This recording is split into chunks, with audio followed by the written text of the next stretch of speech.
আসসালামু আলাইকুম everyone, it's me Jebin. কেমন আছেন আপনারা? তো আজকে সকাল সকাল ঘুম থেকে উঠে আমি জাস্ট বাইরের ওয়েদারটা দেখছিলাম। শীত অলরেডি চলেই গিয়েছে। গ্রামের তুলনায় শহরে শীত তাড়াতাড়ি বিদায় নেয়। সো শহরের পরিবেশটা এই জন্য আমার খুবই বেশি ভালো লাগে। তো সকাল সকাল ঘুম থেকে উঠে আমরা চলে গেলাম রান্নাঘরে গিয়ে দেখি লেগ পিস রাখা আছে, কারণ এগুলো দিয়ে রোস্ট রান্না করা হবে।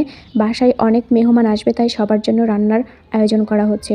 তো রোস্ট রান্না করার জন্য প্রথমে আমরা পেঁয়াজ কুচি দিয়ে নিলাম তেলের মধ্যে, তারপর সেখানে দিয়ে দিব হচ্ছে তেজপাতা, তারপর আদা রসুন বাটা, লবণ, ঝাল, যা যা ইনগ্রিডিয়েন্টস লাগে সব কিছুই আমরা দিয়ে একসাথে ভালোভাবে পেঁয়াজটাকে ভাজা ভাজা করে নিব। তারপর একে একে বাকি উপাদানগুলো আমরা দিয়ে নিব। সব কিছু দিয়ে এভাবে নেড়ে নিব। বেটে রাখা বাদাম দিব। তারপর আমরা আবার ভালো করে কষিয়ে নিব।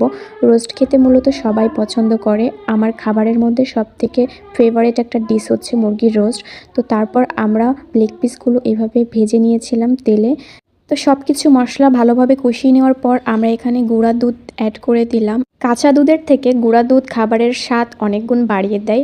তারপরে আমার আপু এখানে লেবু চিপে নিচ্ছিল, কারণ লেবুর রস সেখানে অ্যাড করা হবে। এরপর এর মধ্যে টমেটো সস অ্যাড করে দিয়েছিলাম। তারপর ভেজে রাখা মুরগির লেগ পিসগুলো আমরা এই মিশ্রণের মধ্যে ঢেলে দিব।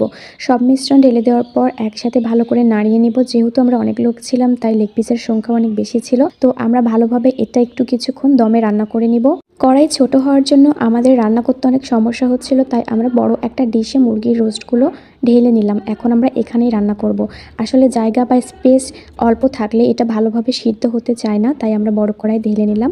এটা লুক জাস্ট ওয়াও ছিল। জানি রান্না করার পরে এটা খেতে অনেক বেশি টেস্টি লাগবে।